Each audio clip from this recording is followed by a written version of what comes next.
guys? Welcome back to the channel. Welcome back to another video. Your boy Thick Whips.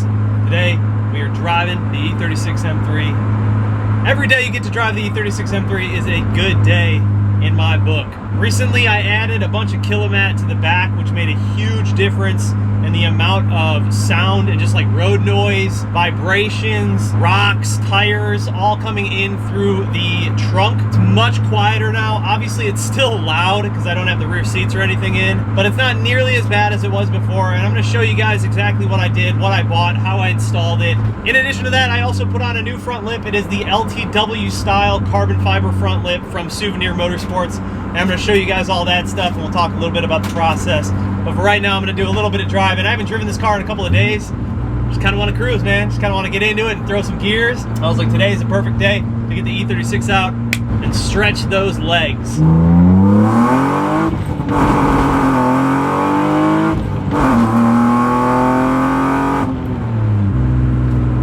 Oh, the button fell off. I was like, I knew I saw something fly off. The glove compartment button. I gotta fix my glove compartment. That shit just flew right off. Man, I will say though, this Kilmat made a big difference. Like, it's not nearly as loud. You still get all of the enthusiasm and excitement of the car, but you don't get all of like the road noise, like the stuff you don't want to hear. The tires, the exhaust, rocks, like all that shit, just gone. Less rattling. I really cleaned up the whole trunk area and then just laid on a bunch of Kilmat. And yeah, man, made a huge difference in this car. Highly recommend for any of you guys who have a older car with just like a lot of rattles. Before, it just really felt like I was driving like a shell or like a frame of a car. It just feels a little bit more solid, like I already have body panels in the car when I really don't. But it doesn't take away from the driving at all. Like, you're still driving a loud E36 M3.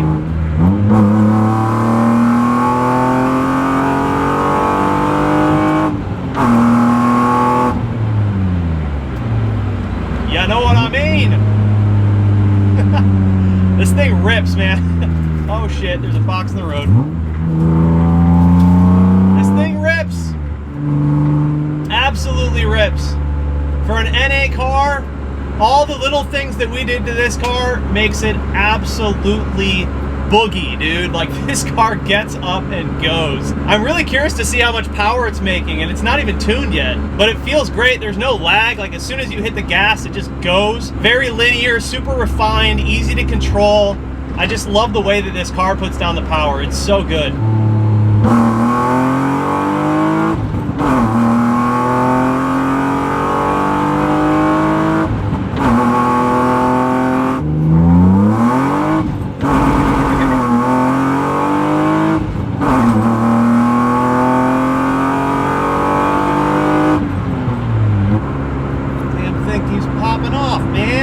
Come on now.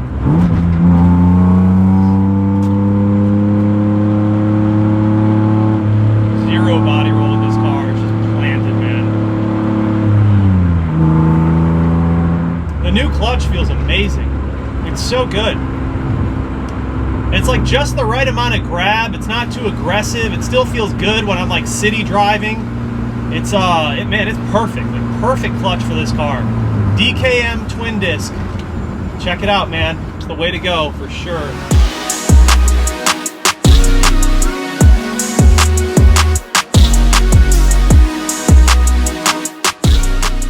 Found us a nice little spot to talk cars and shit. Look familiar? Bring the F30 here all the time. So for those who are wondering, the check engine light is because I don't have catalytic converters and I'm missing my O2 sensors. So that is why that's on there. But as soon as we get this tuned, that will be gone. All that will be gone. We'll tune out the ASC light and all that stuff. So I'll show you guys everything that we've done so far. First, we'll check out the lip. Hopefully it's still there. Oh yeah, she's there. So sick, dude. Damn, this thing looks freaking good, man. This thing looks freaking good. So this is the LTW style. It's carbon fiber I got it from Souvenir. In order to run this lip though, you do have to have the factory lip on the bumper. Like you can't just have like the bumper and then this. You have to have this factory piece on there too. I actually ended up getting like a replica one from ECS Tuning. So I'll have all of these linked down below. The installation was really easy on this. The factory piece that I got is bolted on all the way through, and I kept these two bolts out on the side. When I say bolts, I mean like nuts and bolts. So I actually used the two factory bolts and nuts for this side and bolted up the side of the lip over here, and then across the whole thing it has 3M and then self-tapping screws all the way across. And this thing is not going anywhere, dude. It's like rock solid on there. It's like cemented. But yeah, it looks really good, man. This is always kind of like the look I was going for. I just think that the LTW front end on these cars match with like the wing. It's just so sick. Like it just looks so freaking good. Super dope. Pretty aggressive, like sits out pretty far if I'm being honest, but it looks really good on this car. Yeah, dude, wicked setup. If you guys remember like the first version of this car, I also have a carbon fiber lip that's pretty like subdued and just goes all the way across. I think they call it like the AC style, but it doesn't look anything like this. It doesn't have like the LTW like features to it and everything. I prefer this one over the other one for sure, like night and day. I do have a little bit of footage from when I installed it, and I'll roll that right here if you guys want to check it out.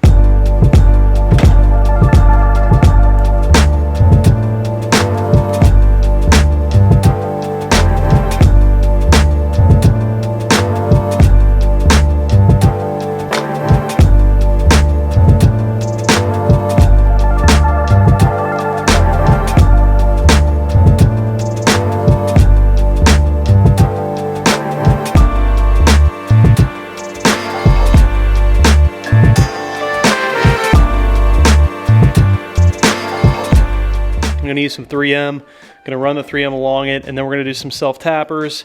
And here, if we wanna do bolts, we can. I mean, we have the bumper off, so it's not like it's hard to get back there. There are gonna be two bolts that I left out intentionally that follow this portion of the splitter underneath, so I will use two bolts on the side. We're gonna have to do a little bit of bending to make this line up. Hopefully we don't get any cracks. I'm not too worried about it. I think first things first, to kind of get everything where I want it, I'm going to just use a little bit of 3M so it tacks up and stays there, and then I can go ahead and start drilling wherever I want to, putting in self-tappers.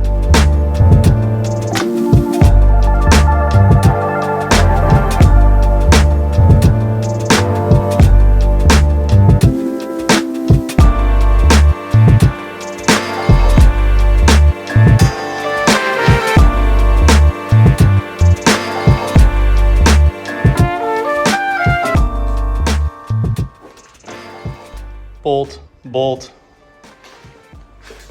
self-tapping, self-tapping, self-tapping, self-tapping, bolt, bolt, 3M, 3M, 3M. Should be good. But yeah, overall, super easy install. Probably took me like an hour to do it, mostly just because I removed the front bumper to do it, and I'd rather just have it like bolted in and have it done the right way rather than like risking it coming off or whatever. We'll look at the trunk and show you guys what we did with the Kilmat. In the last video, I was talking about like how loud it is, and that's because we're running the full Beamer World race exhaust, no catalytic converters. This thing freaking is loud, dude. But it's like a good loud. Like the S52, in my opinion, sounds really freaking good. And so I decided to use Kilmat basically throughout the entire trunk. This probably took me like 2 hours to do all this, but I'm telling you guys, it is well worth it. I bought one package of the stuff. It was like 60 bucks, and I didn't even use it all. I still have like 3 or 4 sheets left. Under this evap stuff, I actually tucked it all the way in, so it goes all the way to this little pole. It's the entire bottom is covered in Kilmat. I tried to just cover as much as I possibly could to just kind of remove a lot of the bullshit noise that I didn't want coming through the cabin. And then once we have everything with the seats and everything blocked off here, it's gonna be so nice in the cockpit. Like it'll feel like a normal modern day car, you know? Also put a little bit up here because I get some rattles from inside the trunk mechanisms and everything. They tend to rattle a little bit, and I didn't want to hear those inside of the car, so ended up putting a bunch of it up here. That helped a lot too. And then if we roll around to the inside, I am working on reupholstering and fixing up these side panel pieces. For right now, it's gonna look a little weird. I'm gonna have all black leather and then just that one little piece of Medina, but I do plan on getting that reupholstered in all black, so the entire interior will be black. I think it's gonna look really good. I did order also new seats. They come today. I'm gonna do a whole like review and install on these Sparcos versus the other Sparcos that I bought, the new ones. And then that was the last portion that I used for the Kilmat. I don't know that that made like the biggest difference, but this roof without the headliner is pretty flimsy, and my headliner is actually in really good condition. So once I fix my sunroof delete, I'll probably end up putting the headliner back in, just so it's a little more like comfy in here and just kind of takes away some of that noise from the outside of the roof. I mean, once you like strip a car down like this, it just gets really rattly and like loud, and you just hear a lot of wind. It's not the most enjoyable thing to drive. Like for a track car, sure, but I want this to be like a nicer car now. I really want to just like drive this thing more and have it like a street car and be more enjoyable. We want to take it to like the mountains, and you don't want to sit in a car for 3 hours when it's just like a shell, like a rolling shell. That's not very enjoyable. So that's kind of why we're going about this the way we are. So for the Kilmat, the entire package said it weighed like 15 pounds. I would say that we probably added like 12 pounds to the entire rear section of the car. But with a car like this, you know, adding 12 pounds to the trunk area really doesn't bother me. I don't even notice it at all. If you're building like a race car, maybe it's, you know, something that you wouldn't want to do because you're just kind of counting every pound and making sure that you stay light as possible. But, you know, if you got a car like this and you just want it to be a little more enjoyable and it's older, I definitely recommend checking out Kilmat, or you can check out Dynamat. It's pretty much the exact same thing. I use Dynamat on my Supra in the trunk, and that helped a little bit too. But yeah, that's what I've been working on kind of off camera for the past couple of days here, and just kind of like getting this car ready for the interior to go back together. Kind of like rushed it when I did it the first time and just like took a bunch of things out and had that like really cheap rear seat delete that I just was garbage from Macaw. I ended up selling that for like $100. But for a car that's like a street car, no good. It's just way too loud, way too rickety, and it just sort of fit like ass. Like I had to do a lot of work to even make it fit somewhat decent in there. So, but yeah, man, she's looking really good. I'm gonna be changing up the wheels soon. I know a lot of people like the ARC-8s. I like the ARC-8s as well, but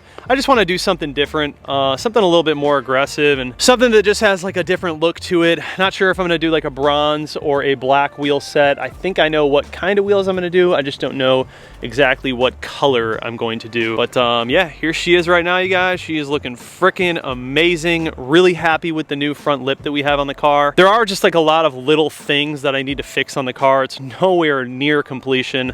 And we are going to be obviously like repainting the whole car too, so we still have a lot of work cut out for us, but I think we're actually going to like do all the turbocharged stuff before we really get into any like serious body work. I want the engine and performance and subframe and bushings and everything to be refreshed and good before I dive into doing all of the body work. 5 feet away, like it looks immaculate, you know. It's just if you get up close and you start like nitpicking on it, there's some little dings there, there's scratches, the vinyl isn't the greatest. So she is a project car. I do have a bracket in here that recently broke. You can see the gap right here. This is like really common on these cars. There's a little bracket. Basically the bumper like slides onto this bracket, and on this side the plastic cracked, so it falls a little bit lower.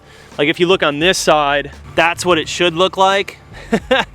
And then that's what we're dealing with now. So I do have to take the bumper off again and either replace the bracket or see what I can do in terms of just fixing the one that I have. I actually have an, I think I have an extra set in my garage. So yeah, that's where we're at. So yeah, I just wanted to make this update video, guys, because I was posting the Kilmat stuff on Instagram and a lot of people were like, oh, I hope you have an install video on that. I don't really have an install video on it, but it's really, really easy to put in the car. The stuff is very malleable. Like you can form fit it to whatever you want. And if it's too cold out, I would say just heat it up with a heat gun. As soon as you remove the backing plate, it forms over everything. It's almost like having adhesive Play-Doh, like a sheet of it that you could just lay in the back, and it really just will form over any contour. Super easy to install. Like I said, it took me about 2 hours, but I did a lot of it, like my entire trunk. Basically, the way I went about it is I just took the big rectangle sheets, I put them in there and kind of plotted it out before I actually like stuck them into the trunk. And then I took a highlighter and just outlined wherever I needed to cut to make it fit in that area, and then just used a razor blade and cut it up. Really easy to cut. You can just pull it apart. It's just super simple to work with. For $60, like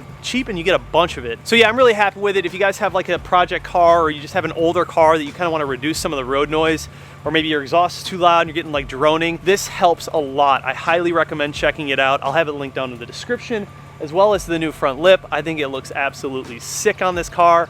Hands down my favorite style front lip. I did order the DTM carbon fiber side skirt extensions. Those should be here soon. And I'm on the fence about the rear diffuser, the fancy wide rear diffuser.